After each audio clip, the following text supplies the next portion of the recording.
We're going to be continuing on now with our interval practice, orientating around this D note, noting that as we do that, we'll basically be building the intervals that will construct the same shape, but from the perspective of the D, therefore it'll be a D Dorian type of shape.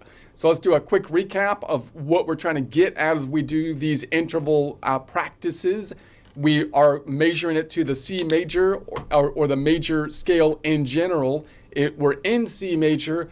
That's what oftentimes people do in music theory. They start with C major. I think obviously that's what basically traditionally happened, because you could see they built basically the piano based on C major, right? And so all the sharps, there's no sharps and flats in the C major, which gives you kind of another internal control, a double check to make sure that everything's working out the way it should. But on the guitar, even more so than on the piano, because the piano has different size keys and the guitar really doesn't, although the frets are kind of different size, it's more symmetrical. We can more easily shift the shapes up. So if we can get the shape down in one place, we can shift it around. And that's why this is a good C major and related modes to learn. It's also great because it's right in the middle of the guitar if you're learning the primary shape that most people learn, and that's going to be in a pentatonic format, this. And if you add the 7 notes, sounds like that. Now that's playing from A to A. But if I start on the C, going from C to C, we'd be playing basically in the C major. So what we want to do is be able to reconstruct this shape multiple different ways, visualize it from multiple different angles. We can do that by learning the shape itself. We can do that by learning the open position chords, for example, and then using the caged system to name the shapes based on those chords. So I might name this shape number 1, just generically, like a lot of people do, or I can try to name it based on the relative major chord shape, which in this case would be a G-shaped C major position, which gets a little wonky in and of itself, but that is another way that I can do it. I can also rebuild this shape with a formula, whole, half, whole, half, from the perspective of the C, which I hope to make another course on possibly shortly and just spend a lot more time thinking about that concept so that we can basically start on any note and build our shape based on the formula from that note, not only in the C, but also in the other modes. So I'm kind of thinking about that. But now we're building it by interval, meaning we're going to pick a center point and build the intervals around it.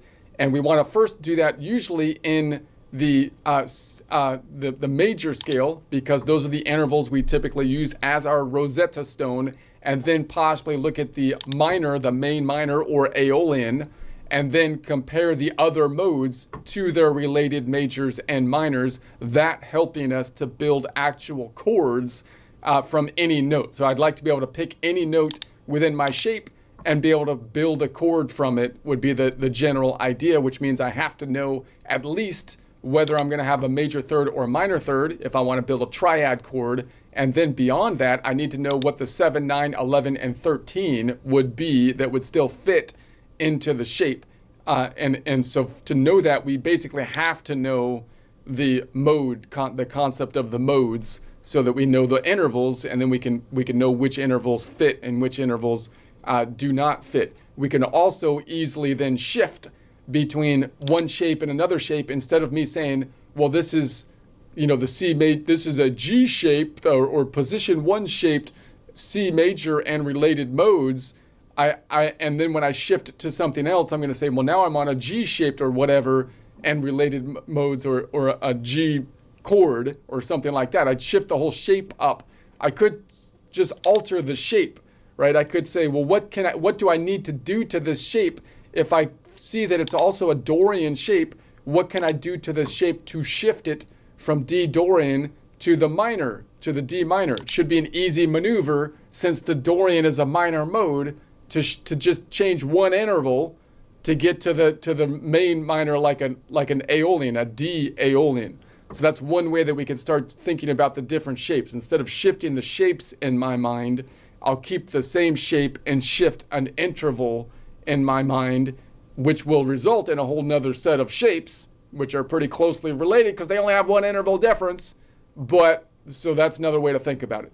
All right, so that means that the majors here have a 0 note away perfect first, a 2 note away major second, a 4 note away major third, a 5 note away perfect fourth, a 7 note away perfect fifth, a 9 note away major sixth, and 11 note away major seven.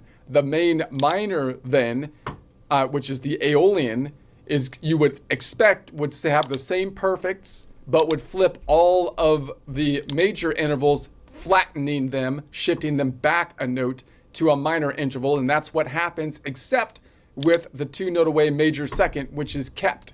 The reason I first think about the Aeolian is because now we're going to the Dorian, and the Dorian is only going to have one interval difference than the Aeolian, which is the main minor, otherwise known as the minor scale. So let's look at the Dorian and just recap the intervals. You got a perfect first. All of them have a perfect first. You still have a 2 note away major second, which is the same of the majors, but also the same as the main minor, the Aeolian.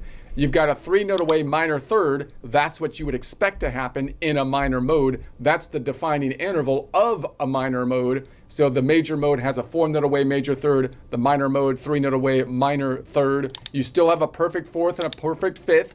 That's what you would expect on the majors and minors for the most part. And then you've got a 9 note away major six.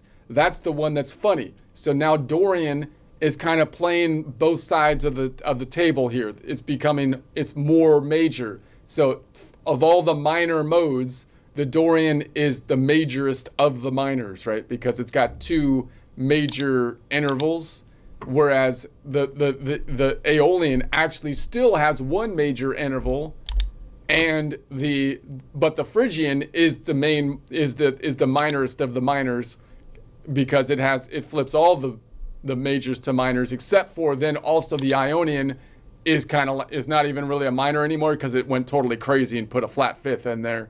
So people don't even call it a minor, even though it's still kind of like a minor mode, but then they threw in a flat fifth. So that's going to be the big one. And then it has a 10 note away minor seven, which is what we would expect, because the major mode has an 11 note away major seven, flattened it, 10 note away minor seven, equivalent to what we would see on the main minor, which would be the Aeolian.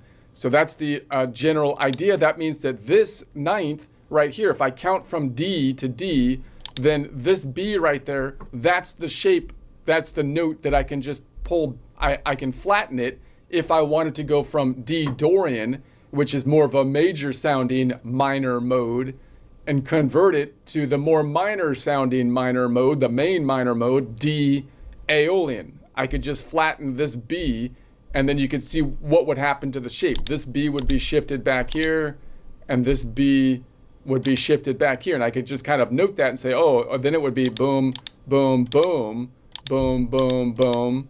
And it would be like, oh, that's like position, I would call position 4. And then, right,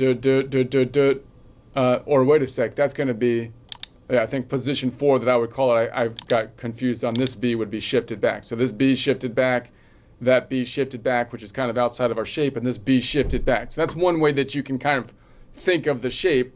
You know, you can say, oh, I'll play the same shape, but I'm just going to locate all the B's and shift them back. Okay, so that's going to be the idea. So now we're on the 3 note away minor third. Let's tell a quick joke, because I had a long one.